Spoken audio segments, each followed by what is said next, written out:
कुछ लोग spirit call के ऊपर बिलीव करते हैं और कुछ लोग बिलीव नहीं करते। ऐसे ही मेरे टीचर के साथ एक इंसिडेंट हुआ था जो कि मैं बताना चाहती हूँ। मेरे टीचर को मिला के उनके 3 भाई थे। उनके बड़े भाई का शादी हो चुका था और 6 महीने का एक बच्चा भी था। मेरे टीचर और उनके 2 भाई और उनकी भाभी मिलके एक बार स्पिरिट कॉल करने का सोचे। इससे पहले भी वो उनकी मम्मी को बिठा के एक बार ट्राई किए थे, लेकिन वो अनसक्सेसफुल था क्योंकि कुछ गलत तरीके की वजह से उनकी मम्मी की तबीयत भी खराब हो गई थी और वो बंद कर दिए थे। देखिए, ये सारा चीज़ जो होता है इसको करने का कुछ रूल्स एंड रेगुलेशंस होते हैं। इसको करने से पहले कुछ चीज़ों का ध्यान भी रखना पड़ता है। ये मैं अपनी नेक्स्ट वीडियो में शेयर करूँगी। स्पिरिट कॉल एग्जैक्टली कैसे किया जाता है और किन किन चीज़ों का ध्यान रखना पड़ता है। हाँ, तो नेक्स्ट टाइम मेरे टीचर अपने 2 भाई और भाभी के साथ स्पिरिट कॉल करने के लिए बैठे थे। जो सारा प्रोसीजर होता है उस अकॉर्डिंग सारा चीज़ों का अरेंजमेंट किए थे। उनका ये कहना था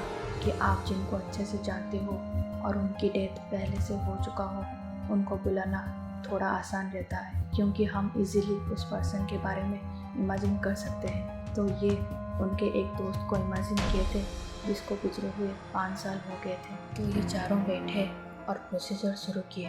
कुछ टाइम बाद कान में किसी का आवाज़ आने लगा तो ये लोग समझ गए कि कोई आया है। ये चारों को छोड़ के कोई और भी उस रूम में प्रेजेंट था तो ये अपना क्वेश्चन पूछना स्टार्ट कर दिए।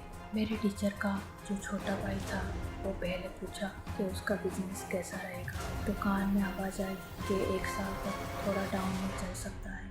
फिर मेरे टीचर ने पूछा, उनका एक कंपटीशन था जिसमें वो पार्टिसिपेट किए थे, जिसका रिज़ल्ट 1 महीने बाद आने वाला था, तो उसमें इनका रिज़ल्ट क्या रहेगा। तो कान में आवाज़ आई तो फास्ट आएगा। तो फिर उस टाइम उनके भाभी ऐसे ही रैंडमली पूछे कि वो कितनी साल तक जिएगी, तो आवाज़ आई कि 6 महीने तक तो बच पाएगी। बस ये पूछी ही थी, अंदर से बच्चे की रोने की आवाज़ आई तो ये उस टाइम बंद कर दिए।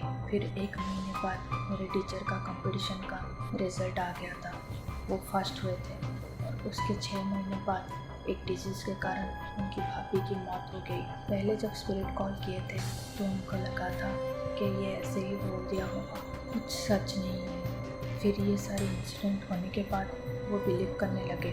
तो फिर उनका कहना ये था कि उनकी भाभी सच में डिजीज़ की वजह से मरी थी या फिर बीच में ये रोक दिए थे कि उसका कोई असर हुआ था। तो वो आज तक उनको पता नहीं चल पाया।